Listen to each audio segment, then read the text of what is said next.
Hey guys, how's it going? Hope you're doing well. My name is Crown, and today I'm going to read you some very interesting stories that I hope that you're gonna love. And now, without further ado, let's go! Hello everyone, I want to tell you a crazy story that happened to me not long ago. It's about a cocky guy who thought he could just walk in and take my favorite old truck. A day he missed was the wrong guy. Hold on tight because this one's a doozy. In the morning, I was sitting on my porch with a cup of piping hot coffee and looking at my favorite thing in the world, a 1950 Ford F100 pickup truck. As you can see, that truck has been in my family for years. It was an important piece of history and I had carefully brought it back to its former glory. It turned a lot of heads and I was happy to own it.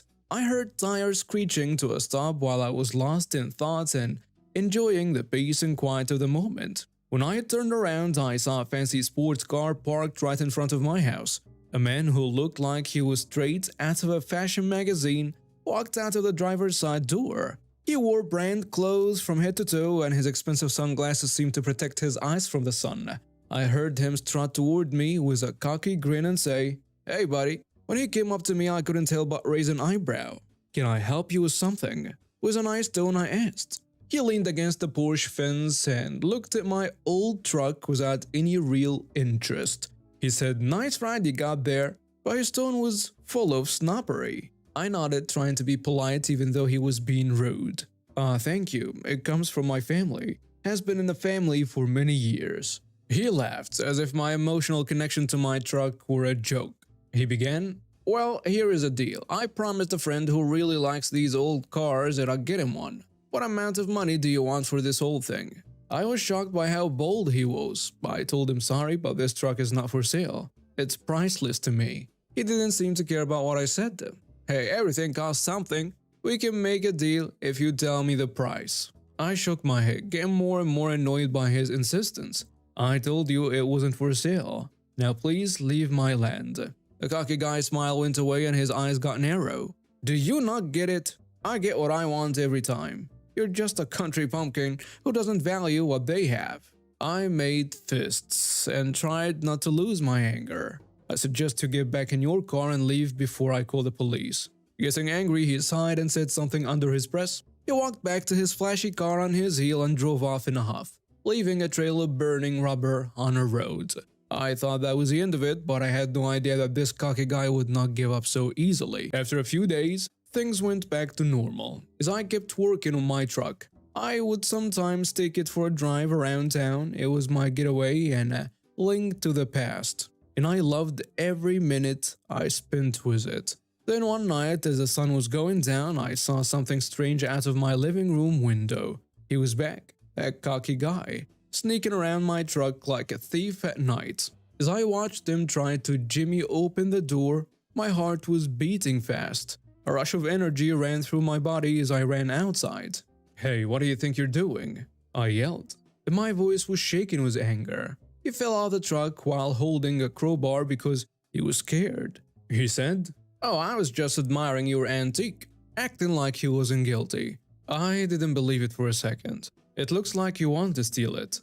His haughtiness showed up again in the form of a smile. "Hey honey, I'm just a car fanatic." I was scared to death, but I knew I had to keep my cool. "I already told you that it's not for sale. Stop being on my land now." After he thought about it for a moment, he threw the crowbar away and put on his expensive clothes in a show. "Okay, have it your way, but I'll be back, and I'll take that truck then." After that, he walked back to his sports car and sped off, making me very angry and frustrated.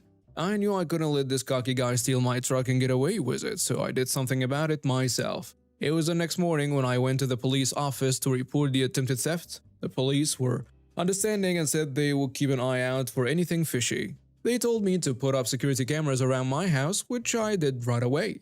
As the days turned into weeks, I began to feel better because I believed the spoiled brat had finally given up. But just when I was less alert, he attacked again, this time with even more bravado. I heard a noise coming from my driveway one night and he was trying to pull my truck with his own huge tow truck, which made me rush to the window. I couldn't believe this guy had the nerve. My angry heart was beating fast as I stormed out of the house. "What the hell do you think you're doing?" I screamed at him. He turned around to face me and his smug look didn't change. I told you I'd be back for this truck, and I always keep my promises. I was done being so nice to this spoiled brat. With my eyes fixed on him, I quickly pulled out my phone and called 911. I'm calling the police right now. This is not acceptable. He went from being cocky to being scared, and he quickly separated the tow truck from my antique, and he said in a low voice, "You're making a big mistake." And then he drove off. In the hopes that they would be able to catch him this time, I told the cops about the man and his flashy car. They told me to stay safe and said they would do their best. As I watched the cocky guy speed off again, I couldn't help but feel scared this time. He made it clear that he wouldn't stop until he got my truck, so I had to do something to protect my valuable family treasure. So I chose to talk to a neighborhood security expert and make my property safer. We put in extra security cams, motion-activated lights, and stronger locks. For the arrogant guy to get near my truck again, I was going to do everything I could to stop him. The guy, who seemed to be spoiled, seemed to have disappeared after a few weeks. Another time I let down my guard because I hoped he had given up for good, but I knew in my heart that he was just biding his time, waiting for the right time to strike again. From my yard, I heard a loud crash one night. I rushed to the window and felt sick to my stomach as I saw the cocky guy repeatedly ramming his sports car into my old truck. I was shocked. He broke it right in front of my eyes. My anger was so strong that I ran out into the rain and yelled at him. "What the hell is wrong with you?" His face was twisted with rage as he kept ramming his car into my truck. He yelled back, "You should have sold it to me when you had the chance." I had to stop him before he did more damage, I knew. I begged my neighbor to call the cops as I ran to their house and banged on the door. As you could hear the sirens far away, the spoiled brat finally moved away from my damaged truck and sped off into the wet night. When the cops arrived, they saw how badly my old truck was damaged. I went on a hunt for the spoiled brat right away. I was scared of what he might do next because it was clear he had truly lost it. There were no signs of the spoiled guy for weeks, and then I got a call from the cops with some shocking news. The police officer on the other end of the line said, "We found the guy who's been bothering you. He's been involved in a number of thefts and damage to property. We have arrested him." My heart felt lighter as I ran to the police station, and when I got there, I saw the cocky guy handcuffed and sitting in a holding cell. He had lost his cocky attitude and was looking defeated. The spoiled brat was charged with a bunch of different crimes, including attempted theft and damage to property. The end result was that my old truck stayed where it belonged with me, even though it was damaged, and the guy who thought he was entitled enough to get my truck against my will ended up spending a long time in prison for his deeds. This is a story about my neighbors that was relayed to me through my dad since I was too young to remember any of it. In the early 90s, my family lived in a lower middle class neighborhood. Our neighbors were very poor with about 5 kids, but extremely nice. They couldn't afford heating to be installed in their house, so they relied on using firewood the father got from some of his friends at work during the winter. Winter came and their father started using the firewood. After a few weeks of freezing temperatures, he started to notice that every night some of his firewood would go missing. Now, we had these other neighbors who weren't the greatest, and by that I mean they were complete jerks. They have frequent police visits for noise violations and God knows what else. They let their kids throw rocks at passing cars, and they were pretty well known for having stolen from other neighbors in the past. So back to the family having their firewood stolen. After about a week of firewood going missing, the father went over to the jerk house and asked if they had been taking the firewood. They denied, and seeing as there wasn't anything the father could do about it legally, he came up with a plan. He found the nicest piece of wood he could find, drilled a hole in it, filled it with those quarter sticks of dynamite fireworks from earlier that year, glued the hole shut, and placed a piece of wood at the top of his wood pile. Surely enough, the piece of wood was gone the next day. About a week later, the neighborhood was woken up by a big bang and a jerk kids running out of the house exclaiming, "Our fireplace just exploded." Luckily, no one was injured. My dad tells me that when he looked outside, the jerk neighbors had what he describes as a Looney Tune-ish hole in their chimney with soot all over their lawn and presumably their family room. I don't know if I'm the jerk or not for this. Usually my mom will host for Christmas, but this year she just can't keep up. My sister-in-law has been in the family for years and in my opinion, she's a food snob. She has multiple allergies, nothing life-threatening, just unpleasant for her. Since we all understand allergies, we make sure to keep everything separate and not cross-contaminate. We don't want to risk her eating something and instead of getting a rash, she needs a hospital visit. Now the reason I think she's a food snob isn't due to her allergies, it's nitpicking the dish mom makes each year. I have watched year after year she makes backhanded comments about the food, my mom told me to stay out of it so I did. 2 years ago there was a mess-up and it caused a reaction. It was a huge deal and last year my mom wanted her to bring her own dish since she was worried she would mess up again. This caused a huge fight between them and she threatened to pull the grandkids away if she couldn't be a good host and give something she could eat. My mom caved. The dinner came and went and she got backhanded comments about the food.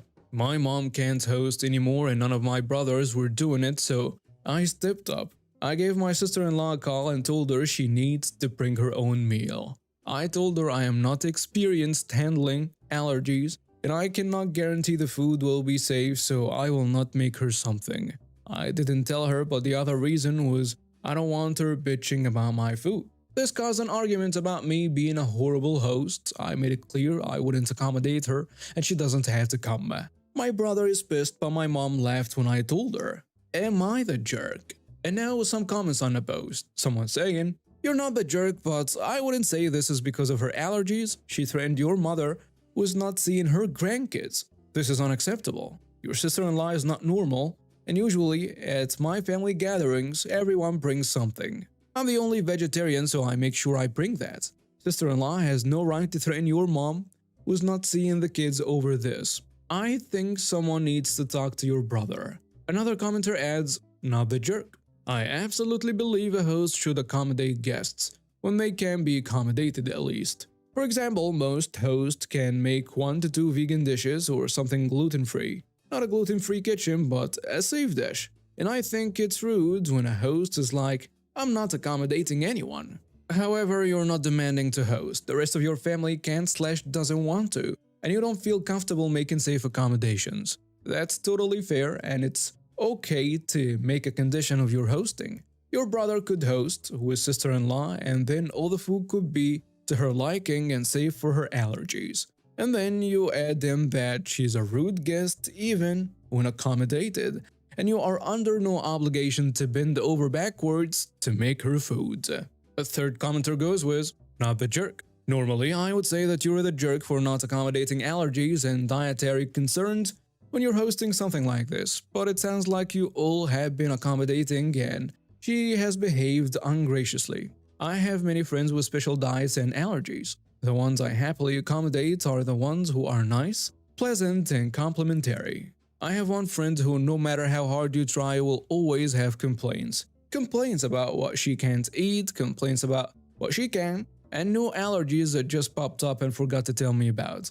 So no, I no longer even try with her and tell her she should probably bring her own meal. This isn't about you not accommodating your sister-in-law, it's about your sister-in-law being a pain in the butt." I had a roommate in college who was a nightmare. She always tore up my dishes, my pots and pans, used my shampoo, wore my jeans, never asked permission, just walked into my room and took whatever she wanted. She had nothing of her own, I swear. My pots were just part of a cheap set from Target, but they were all I had. The last straw was when she ruined one, heating it up with nothing in it. Why? The world may never know. I put all the pots and pans in my bedroom and kept my door locked after that. I also banned her from touching anything I owned or had purchased. I resorted to petty crap like, "These are my eggs, and that is my remote." I was young and entirely too salty for my own goods, I will openly admit. She was so upset after a week of being denied part ownership of my things that she ended up insisting that I move out. Bold move, honcho, considering it was my name on a lease, not hers. and I had been letting her live with me without putting her name on a lease. And we had other 2 months on our lease. But okay, fine, sounds great to me, Bubbles. So I went to the landlord and informed him that I wanted out of my lease. He was used to students popping in and out college town, and he said as long as I could find a supplicor and give up my deposit to that person, I could leave early. Naturally, he didn't know, or probably care, they were city college apartments, but I had an illegitimate roommate who was into my lease. And guess who got a new roommate courtesy of Craigslist exactly 2 days later? Well, not me. I couch surfed with a friend across town until getting a better job in my own apartment. This sounds harsh for a parent ban, but earlier in the year my dog bit her. He nipped her hand. There was no broken skin, just one hell of a bruise. He nipped her hand because he was in my room, and she came in on her own accord when I was not home and reached over him at the threshold to my door to open my dresser. I had a baby gate blocking him in my room, so she had to admit that's what happened, but said she needed her necklace that was mysteriously in my room. Her parents bullied 20-year-old me into giving him away because I was young and scared of getting in trouble. I was paying my own rent and needed her half. I ended up agreeing to give the dog away to a friend. The whole ordeal was terrible. Shortly after that, she got a cat. I think the whole thing was a setup so she could get a cat without my dog trying to eat it. Back to the Chinese roommate, guy found my ad, said he and his wife would take it, and they were at the door to the leasing office to sign papers that next day. She was livid. Her parents were livid, and she had told him that she was on a lease and they had been paying for half the rent. So the sudden realization that she was lying and that she had nowhere to live was a bit exciting for everyone involved on that end. But there was nothing they could do. It was my apartment and I had the right to sublet it, as she was not on a lease. Which, do not use my bans. I would like to note that I have mellowed quite a bit in the past several years. I also lived alone after that until I met my husband 5 years later, so maybe that helped. I never apologized for forcing her to live with a random Chinese man and his wife though, and I have no idea how long she was still there with them until she moved. He had the right to kick her out anytime he wanted, and I assume he did. So Maggie, I am sorry I possibly forced brief homelessness upon you when we were sophomores in college. And now we have reached the end of today's stories. Thank you for watching and see you next time.